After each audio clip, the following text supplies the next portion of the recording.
The natural state of affairs in a supply and demand economic system, Austrian economics, Adam Smith economics, Milton economics, even Keynesian, is to understand that your cost of living, if society, civilization is making progress, your cost of living is supposed to be in perpetual decline.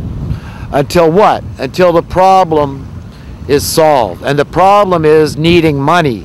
You no longer need money because what you have instead is prosperity. And it's not measured in terms of dollars and cents, it's measured in terms of stuff available, the commodities first and foremost that you need, and beyond that, the availability of the things you want, which has everything to do with your sense of security, your sense of freedom, and of course prosperity.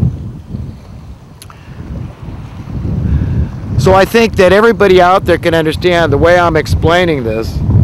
It's really all very, very simple. And if you try even a little bit, then you will understand what is meant by supply and demand economics. It's kind of like VCRs. One of my favorite examples. Because they have deflated wildly in the last, let's see, 40 years, let's say. And that means your VCR dollars are worth a lot more. But your housing dollars are worth bupkis. They've just, fallen off a cliff. So this is how it works. You don't need a VCR, but you need housing. So when they picked on something, they knew what they were doing. When they dumped all this currency, these money printing class, and all the crony capitalists, which amount to fascists, because whenever you get the government working with private interests, that's the definition of fascism, which is what we have in America today. So it's not the Republicans or Democrats, it is the government, the establishment that has done this to us. And we all need to take the bull by the horns, and we've got to excoriate these people, excoriate the New World Order class, all these people that would do away with 80, 90+% of humanity because they are, again, murderous, spoiled brats, and they need to be humiliated and just blasted to high heavens, just rebuked and excoriated. So again, this is the way decent humanity is going to put the brakes on this thing.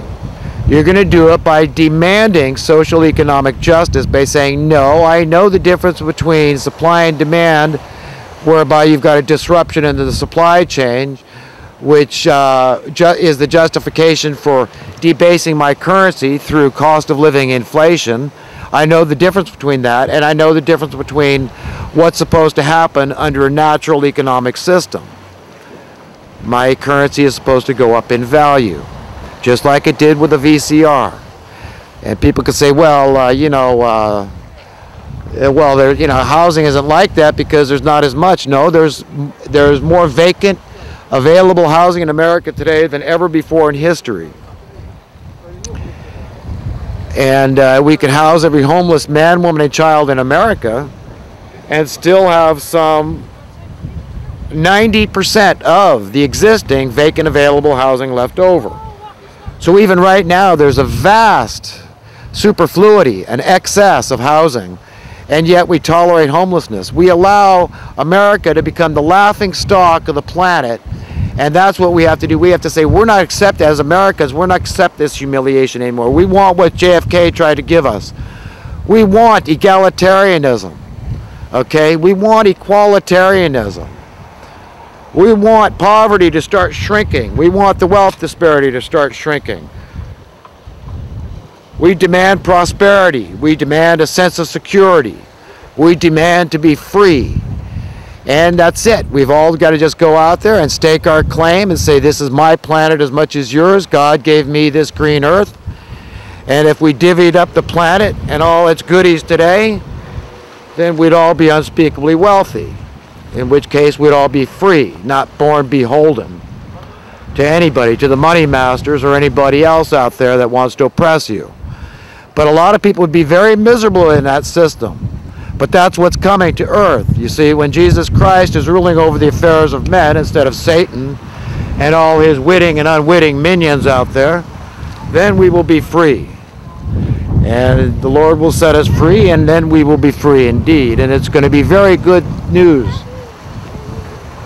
for the righteous, but it's going to be a very miserable time of weeping and gnashing of teeth for the wicked. And all those who love their lives in this current system are in for a very, very unpleasant surprise. And all the rest are in for a very, very wonderful surprise. Well, you see, my tape is running out here, and I'm going to end this video. So anyhow, I really wish the best for everybody out there, and learn to love everyone, and that includes your enemy, because that's what God does, and somehow we got to do it, but we still have to get in their face and excoriate them and demand justice. And even if it's not for ourselves, it's just the same. If you demand it for somebody else, remember, it all comes back to you. It's all a good blessing, a good karmic thing for you. So if you want to feel more grateful, which is a beautiful feeling, who can deny being grateful and blessed and thankful and lucky and all those things is a great feeling, then go out and do something for your fellow human being who may not be as smart or competent or strong or whatever, didn't have the same opportunities as you. And well, God bless you all, huh? Have a good one.